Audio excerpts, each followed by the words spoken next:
할렐루야. 아멘. 오늘도 우리 히즐라이프 처치는 하나님께 최고의 예배를 드리길 소망합니다. 아멘. 오늘은요 부활절입니다. 오늘 예수님께서 부활하시고 승리하신 날입니다. 우리 다 같이 한번 외쳐보겠습니다. 해피스터. 해피 이스터. 예수께서 부활하셨습니다. 예수께서 부활하셨습니다. 예수께서 승리하셨습니다. 예수께서 승리하셨습니다. 잘하셨습니다. 예수님의 승리가 저와 여러분의 승리가 되시길 예수님의 이름으로 축복합니다. 아멘. 부활절은요 매년 기독교에서 절기로 지키고 있죠. 부활절은 기독교의 핵심이자 모든 것의 시작이요 끝이라고 할 수 있습니다. 그만큼 매우 중요한 절기입니다. 성탄절도 매우 중요하게 여기지만 부활절은요 성탄절보다 100년 이상 먼저 기독교에서 절기로 지켰습니다. 그만큼 중요하다는 것이고요. 부활절이 없다면 기독교 자체가 성립될 수가 없습니다. 부활절이 곧 기독교라고도 볼 수 있을 만큼 매우 중요한 절기라고 할 수 있죠. 또 성탄절이 되면 또 성탄절이 기독교의 핵심이다 이렇게 말씀을 드릴 수 있겠지만 부활절은요 성탄절보다도 100년 먼저 그 이상 절기로 정해졌고 절기로 지켜졌어요. 왜 기독교에서는 부활이 이토록 중요하고 그래서 부활절기로 지키는 것입니까? 부활절은요 예수 그리스도의 승리이자 예수님을 믿고 따르는 우리들의 승리이며 기독교의 탄생의 근원이라고 할 수 있어요. 제가 부활절 말씀을 준비하면서 성경을 묵상하다가 문득 오늘 본문에 이르게 되었습니다. 제가 이 본문을 부활절 말씀으로 정한 걸 가지고 방금 직전에 첫째 아들이 베드로가 부인하는 거를 왜 부활절 말씀으로 하셨어요? 그 생각으로는 이 말씀 잘못하신 거 아닙니까? 뭐 이런 뜻이 아니었을까요? 전혀 그렇지 않습니다. 이 안에 부활의 놀라운 예수님의 섭리가 담겨 있습니다. 오늘 말씀을 다시 한번 제가 봉독하겠습니다. 예수께서 제자들에게 이르시되 너희가 나를 버리리라. 이는 기록된 바 내가 목자를 치리니 양들이 흩어지리라 하였습니다. 그러나 내가 살아난 후에 너희보다 먼저 갈릴리로 가리라. 베드로가 여짜오되 다 버릴지라도 나는 그리하지 않겠나이다. 예수께서 이르시되 내가 진실로 내게 이르노니 오늘 이 밤 닭이 2번 울기 전에 내가 나를 3번 부인하리라. 베드로가 힘있게 말하되 내가 주와 함께 죽을지언정 주를 부인하지 않겠나이다 하고 모든 제자도 이와 같이 말하니라. 아멘. 자, 먼저 27절은요 스가랴 13장 7절을 인용하신 말씀입니다. 오늘 본문 27절은요 스가랴 13장 7절의 말씀을 인용하신 건데요. 스가랴 13장 7절에서 9절까지 제가 봉독해 보겠습니다. 여러분 귀로 잘 들어보십시오. 만군의 여호와가 말하노라. 가라 깨어서 내 목자 내 짝된 자를 치라. 목자를 치면 양이 흩어지려니와 작은 자들 위에는 내가 내 손을 들이우리라. 여호와가 말하노라. 이 온 땅에서 3분의 2는 멸망하고 3분의 1은 거기 남으리니 내가 그 3분의 1을 불 가운데 던져 은같이 연단하며 금같이 시험할 것이라. 그들이 내 이름을 부르리니 내가 들을 것이며 나는 말하기를 이는 내 백성이라 할 것이요 그들은 말하기를 여호와는 내 하나님이시라 하리라. 스가랴서는요 예수님에 대한 예언과 또 특히 세례 요한에 대한 예언의 말씀이 담겨 있는 말씀입니다. 이스라엘의 우상 숭배와 여러 죄 때문에 결국 이스라엘은요 심판받을 것을 말씀해요. 특히 하나님을 버리고 우상 숭배를 택한 이스라엘이 결국 심판을 받아 흩어지겠다. 그러나 흩으신 걸로서 끝나는 것이 아니라 흩어진 이들을 다시 회복시킬 건데 그 성전을 중심으로 다시 세워지며 완전한 회복을 이루겠다라고 하시는 말씀이 스가랴 말씀에 기록되어 있어요. 스가랴 13장 7절의 말씀을 보면 목자를 치면 당연히 양들은 흩어질 수밖에 없습니다. 그런데 이 9절까지 말씀을 보면 흩어진 양들이 3분의 1은 심판받아 멸망받을 것이라고 하고요. 3분의 1만 남을 것이다 라고 말씀하십니다. 그런데 거기서 끝이 아닙니다. 아, 이제 내가 3분의 1이 됐으니까 나는 이제 산 건가? 나는 구원받은 건가? 그렇지 않아요. 남은 3분의 1을 뭐라고 하셨습니까? 어떻게 하신다고 하셨습니까? 은과 같이, 금과 같이 연단하실 거라고. 연단하시고 시험하실 거라고 말씀하셨어요. 그래서 결국 그 연단과 시험에서 살아남은 이들이야말로 하나님께 내 백성이라 말씀을 들을 것이고 그들 또한 여호와는 내 하나님이시라 라고 고백하게 될 것이다 라고 말씀하셨습니다. 이 스가랴의 말씀을 제자들도 알았을 가능성이 많습니다. 왜냐하면 이 말씀을 듣고 나서 그 말씀이 무엇입니까? 라고 제자들이 되묻지 않고 오히려 예수님께 그것에 대해서 말씀하시는 것이 아니라 저는 예수님을 버리지 않겠습니다 라고 얘기를 하지 않습니까? 그러니까 이 스가랴 13장의 말씀을 익히 알고 있었던 것 같아요. 자, 예수님의 말씀인즉 너희들이 스가랴서에 나온 이 이스라엘 백성처럼 나를 버릴 것이다. 그리고 너희들은 흩어질 것이다. 이렇게 말씀하십니다. 그런데 이때 베드로의 대답이 절정입니다. 내가 주와 함께 죽을지언정 주를 부인하지 않겠나이다. 어우, 대단한 고백이에요. 그쵸? 내가 죽을지언정 주를 부인하지 않겠습니다. 나는 주님을 버리지 않겠습니다. 이렇게 베드로가 치고 나가니까 제자들이 나도 그래야지. 나도 그 대답해야지. 나도 고백해야지 하면서 제자들도 나머지 제자들도 똑같이 예수님께 고백을 했다는 거예요. 여기서 내가 주와 함께 죽을지언정 이 말씀은 이미 이전에 예수님께서 자신이 죽어야 할 것을 제자들에게 말씀하셨기 때문에 이런 선이해가 있어서 이렇게 대답한 것으로 볼 수 있습니다.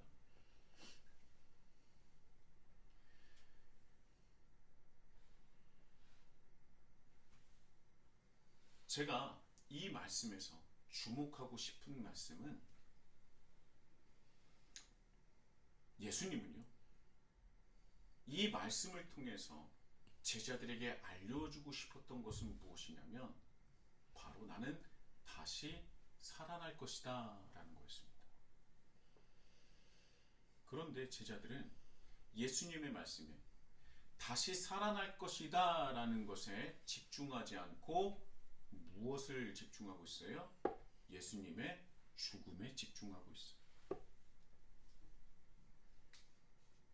예수님은 다시 살아날 것이다 라고 분명히 말씀하셨는데 제자들은 다시 살아날 것이다 라는 그 말씀에 집중하지 않고 이전까지 예수님께서 하셨던 말씀, 내가 장차 죽으리니 내가 수많은 고난을 당해야 될 것이다.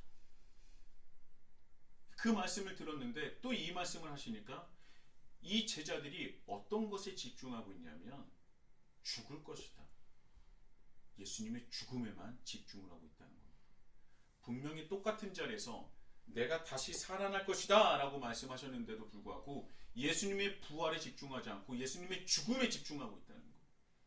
보고도 보지 못하고 듣고도 듣지 못한다는 말이 바로 딱 여기에 맞는 상황, 그 말씀인 것이죠.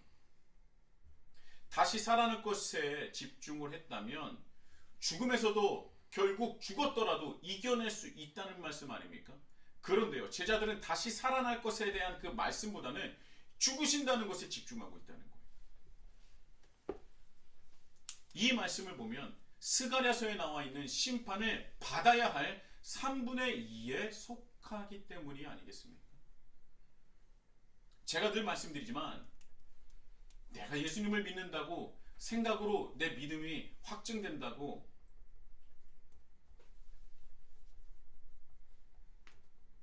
그렇게만 이 신앙이 모든 것이 끝난다고 생각하는 분들은요,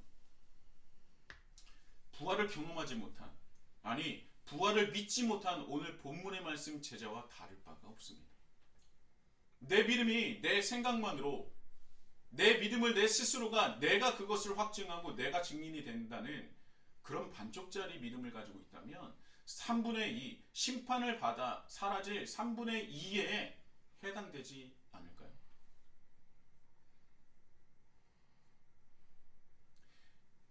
이 뒤에 제자들의 믿음이 어떻게 증명됐습니까? 이전에요.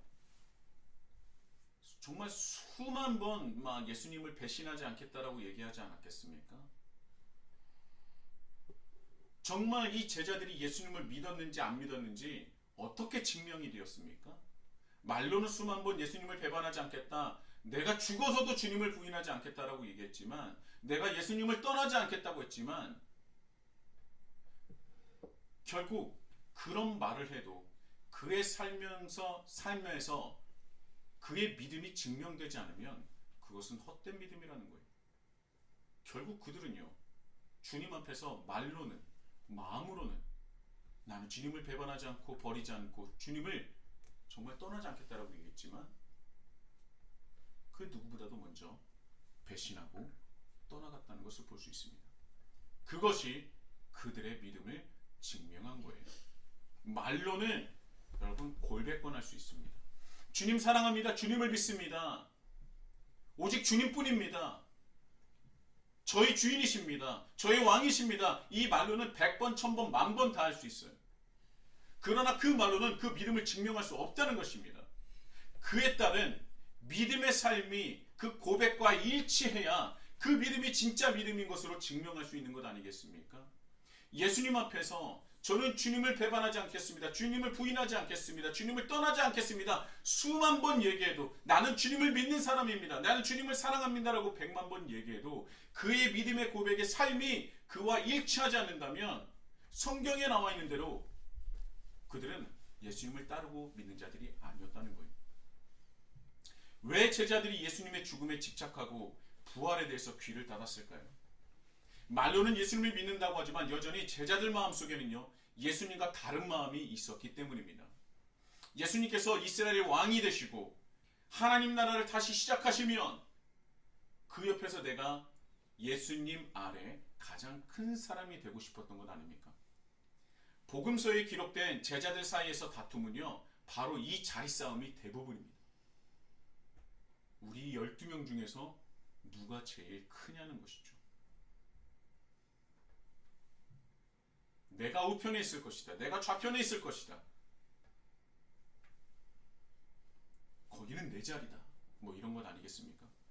그러니까 제자들 입장에서는요, 예수님은 죽어서는 안 되는 거예요. 살아 계셔야 하는 겁니다.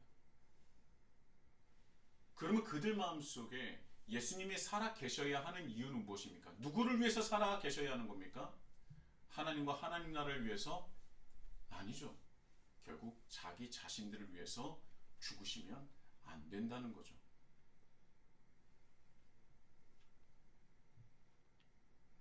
그래서 예수님께서 아무리 내가 다시 살아날 것이다 라고 그들에게 말씀을 하여도 그들은 부활의 말씀에 집중하지 않고 예수님의 죽음에 집착하고 그것에 매달릴 수밖에 없었던 것입니다.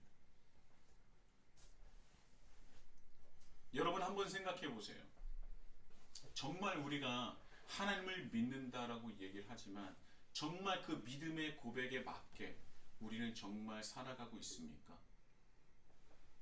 스가랴서에서는 분명히 얘기하고 있습니다. 3분의 2는 멸망하고 남은 3분의 1도 거저되는 것이 아니라 은이 단련되듯이 금이 될 수 있도록 시험할 것이다 라고 말씀하십니다. 그래서 우리 인생은요, 고단하고 힘들 수밖에 없어요. 오히려 하나님의 그 믿음으로서, 그 하나님의 사람으로서, 그리스도인으로서 살아가려고 할 때 더 힘든 겁니다.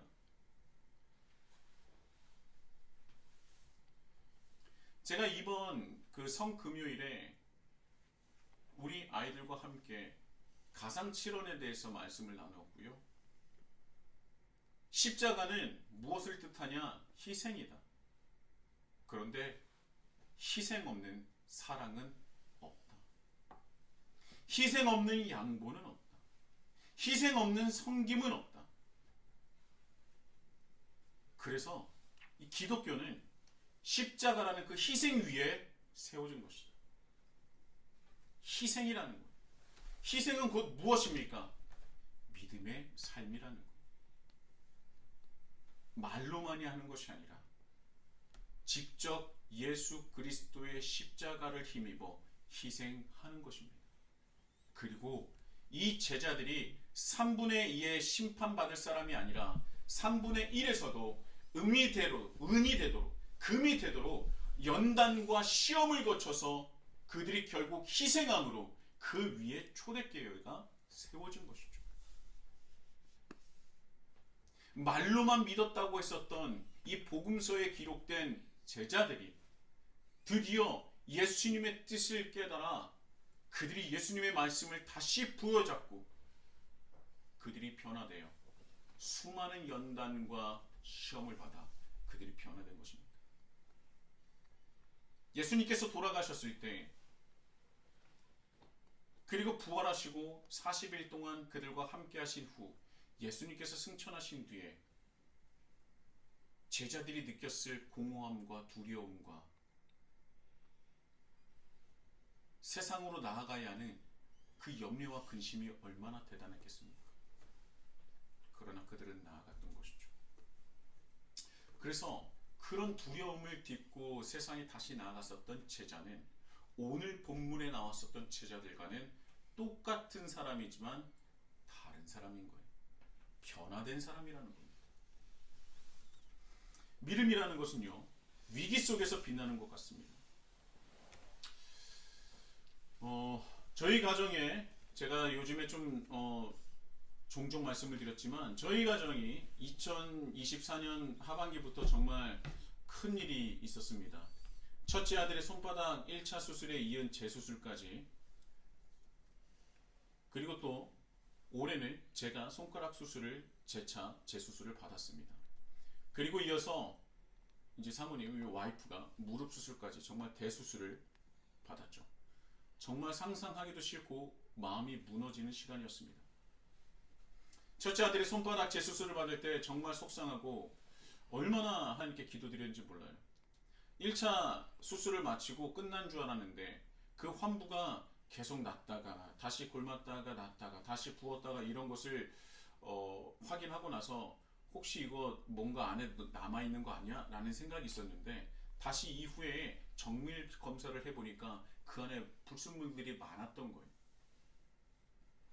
근데 그때 이 수술한 부위와 부어있는 부분이 손바닥에 있는 인대와 너무나 가까워서 이 인대마저도 감염이 된다면 손을 사용할 수 없을지도 모른다. 그런 말 때문에 정말 급하게 다시 재수술을 받았습니다. 저는 그 앞에선 담담한 척했지만 가족이 모두 잠든 후 새벽에 하나님께 참 눈물로써 많이 기도했습니다. 재수술을 받았는데 또 그것이 잘못되어서 인대까지 손상이 된다면 제가 감당하지 못할 것 같았어요. 불안감에, 두려움에 내가 뭘 잘못했을까? 내가 혹시라도 죄를 하나님 앞에 지은 것이 아닌가? 내 삶을 다시 돌아봐야겠다. 혹여 내가 가는 방향이 잘못된 방향이 아닌가?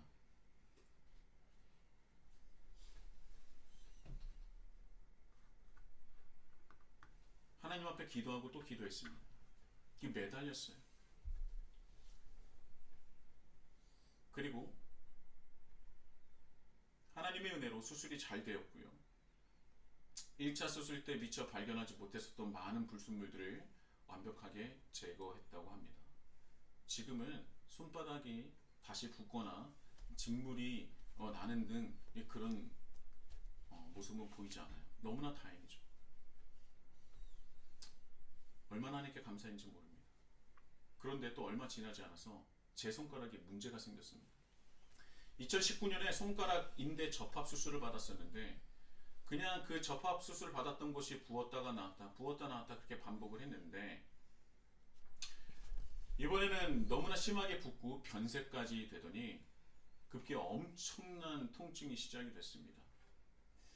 이거는 이제까지 부었다 나왔다 한 정도가 아니라 뭔가 좀 문제가 있는 것 같다 해서 수술을 받았던 병원을 갔더니 인대를 고정하기 위해서 끊어졌었던 인대를 다시 붙이고 고정하기 위해서 사용했었던 의료용 나일론이 피부를 뚫고 나왔던 거예요. 그 의사 선생님께서 의사직 28년 만에 이런 일 딱 2번 있었는데 당신이 2번째라고. 첫 번째는 말로만 들었고 직접 본 거는 제가 처음이랍니다. 근데 손가락 상황을 보니 긴급 수술을 해야 한다고 해서 가장 빠른 시간을 잡아서 수술에 들어갔습니다. 제가 6년 전에 그 수술대에 오르면서 이런 기도를 했어요. 하나님, 다시는 이런 수술대에 오르지 않게 해달라고. 별것 아니라고 하지만 그래도 인간인지라 두렵고 혹시 잘못되면 어떻게 하냐. 나 이 수술대에 다시 오르고 싶지 않다고 기도드렸는데 6년이 지나서 똑같은 수술대에 올랐습니다. 그때 참 서글프고 눈물이 약간 찔끔 났습니다. 근데 첫째 아이가 그렇게 다쳤을 때는 눈물이 많이 났는데 제가 다치니까 눈물이 찔끔밖에 안 나더라고요. 찔끔 나고 말았어요. 수술 잘 마쳤습니다. 그런데 문제가 뭐냐면 똑같은 부위를 2번 수술받는 거라서 그 얇은 피부 조직이 제대로 재생이 되지 않는 거예요. 같은 날 수술받았던 분이 그분은 이미 모든 수술 부위가 거의 나아서 이제 치료받지 않아도 된다라고 저한테 인사를 하셨는데 저는 그때 실밥조차 뜯지도 못했습니다. 아예 그 피부가 짓이겨지고 그 안이 완전히 고름으로 꽉 차가지고요. 그 피부가 재생되지 못했어요. 회복이 늦는 제 손가락을 돌아보며 이거 언제 났지? 언제 났지? 너무 아프다. 그렇게 한숨 짓고 있을 때 갑자기 와이프가 다쳤다는 소식이 들렸습니다. 누군가가 부딪혀서 넘어졌다고 하는데 그 순간이 기억나지 않을 정도로 큰 충격이었다고 했어요. 무릎뼈가 함몰되고 골절되었습니다. 정말 큰 수술이었어요. 함몰된 뼈를 잘라서 위로 올리고 밑에 있는 그 빈 공간을 인공뼈로 이식하는, 그래서 그걸 스크류로 박아야 하는 큰 수술이었습니다. 여러분, 이 정도 되면요, 사람이 제대로 된 멘탈로 살아갈 수가 없습니다. 와이프 앞에서는 의연한 척, 괜찮은 척, 다 잘 될 거라고 말은 했지만 새벽에 정말 많이 울고 불고 기도했어요. 아이들은 여전히 잘 잡니다. 코 골고 잘 자요. 그런 아이들이 잘 자는 걸 확인하고 저 혼자 가서 새벽에 참 많이 울었습니다. 잠도 제대로 자지도 못했어요. 뭔가 제가 죄인인 것 같았습니다. 내가 뭔가 잘못해서 그런 것 같았습니다. 제가 목회자로서 목회에 대한 회의감도 들었어요. 내가 하나님을 섬기는 것이 좀 부족함이 있었나 보다. 뭔가 잘못하고 있었나 보다. 기도하고 또 기도했습니다. 2020년부터 시작한 이 교회가, 이 공동체가, 이 목회가 시작부터가 잘못된 것이 아닐까 돌아보고 또 돌아보았습니다. 어느덧 시간이 지나서 제 손가락도 많이 회복되었고 아직도 여전히 붓기는 완전히 사라지진 않았지만 생활하는 데는 지장이 없습니다. 그리고 이제 와이프도 시간이 지나서 많이 나아져서 이제 재활을 시작하게 되었습니다. 정말 큰일은 지나간 듯 했습니다. 그런데 여전히 제 마음속에 왜 이런 일이 일어났을까라는 그 궁금증이, 그 마음이 사라지지 않는 거예요. 그런데 그때 저에게 주셨던 말씀이 욥기의 말씀입니다.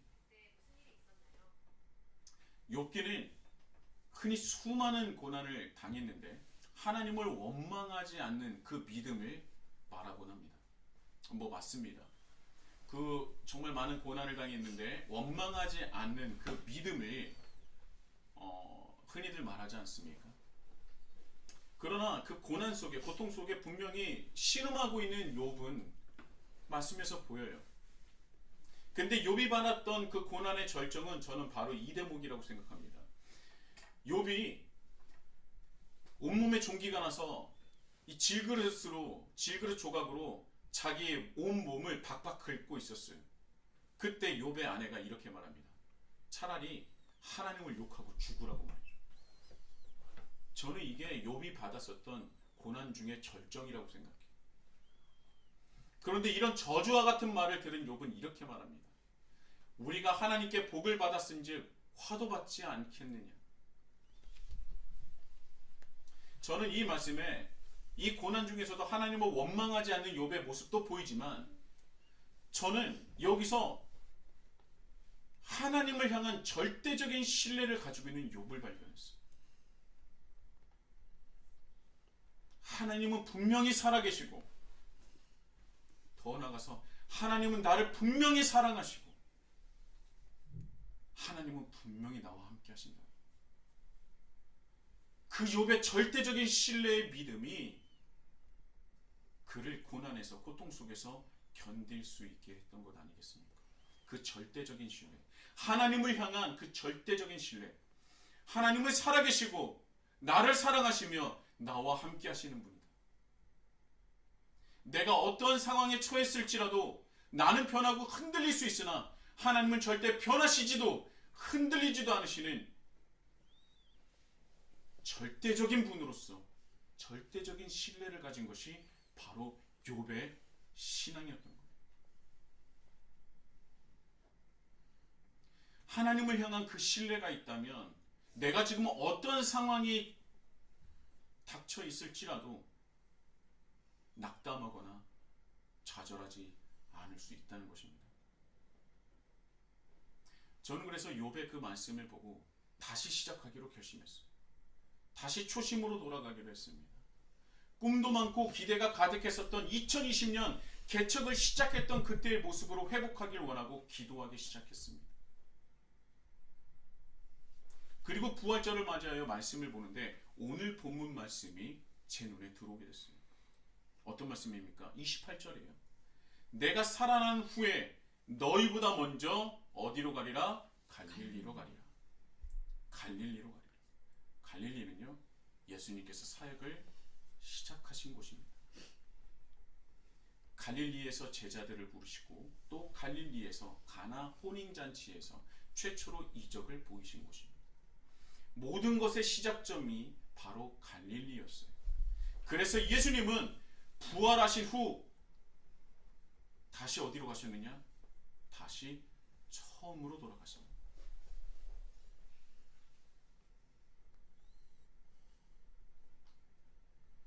제자들은요, 아직도 여전히 예수님의 죽음에만 집착하고 있었어요. 예수님께서 돌아가셔서 그들은 낙담했고 좌절했고 두려움에 휩싸여서 그들은 숨어 있었습니다. 그제까지도 예수님의 부활에 관심이 없었어요. 그런데 예수님께서 그들에게 다시 나타나셨습니다. 부활을 알리셨어요. 그리고 예수님은 처음으로 돌아가신 것입니다.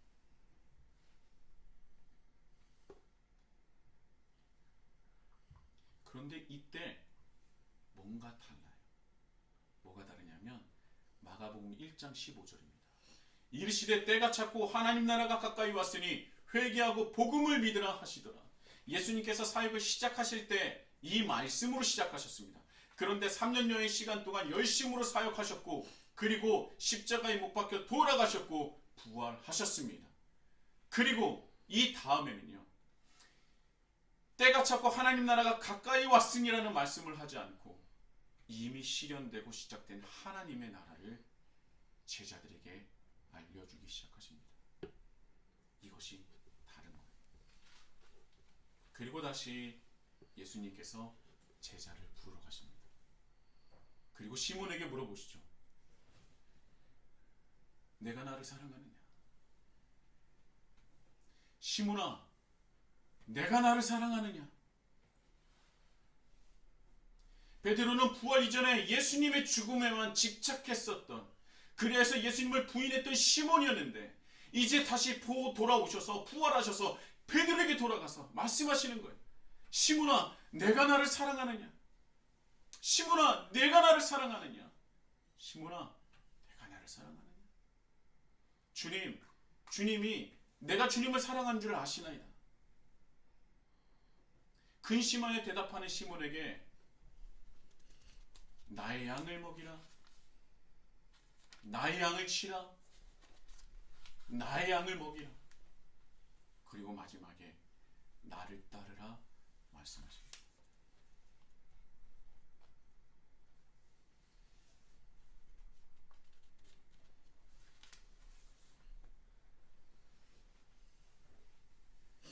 네가 나를 사랑한다면 이제까지 말로만 했으나 이제는 나를 따르라, 그리 말씀하십니다.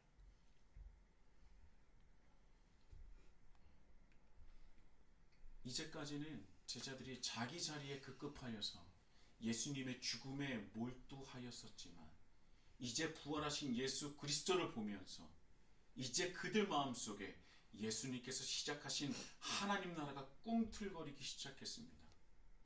그리고 이제 예수님을 따르기 시작했죠. 그들은 예수님의 죽음에 집착하는 것이 아니라 이제는 예수님의 부활에 집중하기 시작했던 겁니다. 부활은요, 새로운 시작입니다. 하나님 나라의 시작이며 변화의 시작입니다. 부활은 다시 처음으로 돌아가 다시 시작하는 거예요.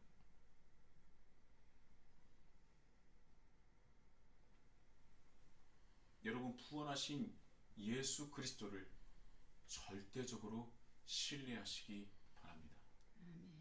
여러분이 지금 어느 상황이든지 어떤 어려움이 있든지 어떤 문제가 있든지 어떠한 고통 속에 있는지 저는 알 수 없어요. 여러분들이 지금 어떤 상황이 있는지 저는 알 수 없습니다. 다만 확실한 것은 하나님은 살아계시고 그리고 하나님은 여러분을 사랑하시고 하나님은 여러분과 함께 계신다는 겁니다. 하나님은요, 여러분의 고통을 외면하시는 분이 아니에요. 욥의 그 신음소리에 응답하셨었던 그 하나님처럼 우리의 작은 신음소리에도 응답하시는 분이 바로 하나님이시라는 거예요. 제가 거듭 말씀드리지만 지금 여러분들이 처한 그런 상황을 저는 잘 모릅니다. 그런데 하나님은 알고 계신다는 거예요.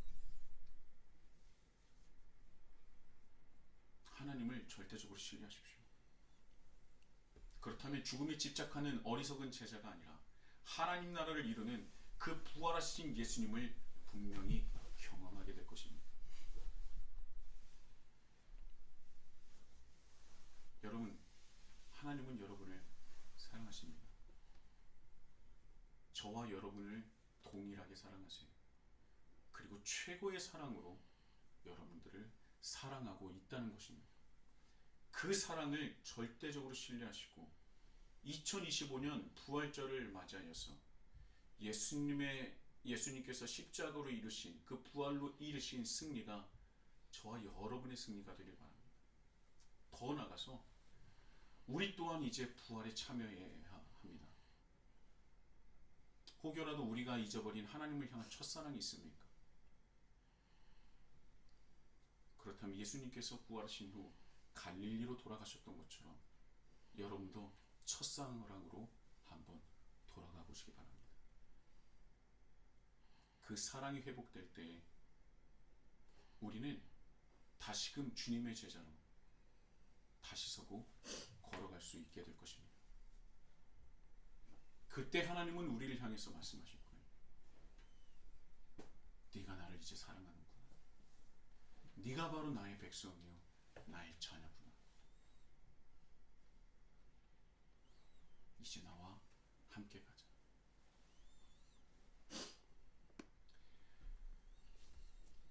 하나님을 향한 첫사랑을 회복하시고 놀라운 부활을 다시 한번 경험하시고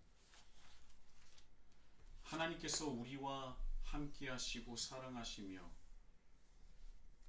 또한 하나님의 살아계심을 절대적으로 신뢰하시는 그 누구보다도 부활의 증인으로서 세상에 나가시는 우리 히즐라이프 처치가 되시길 예수님의 이름으로 축복합니다.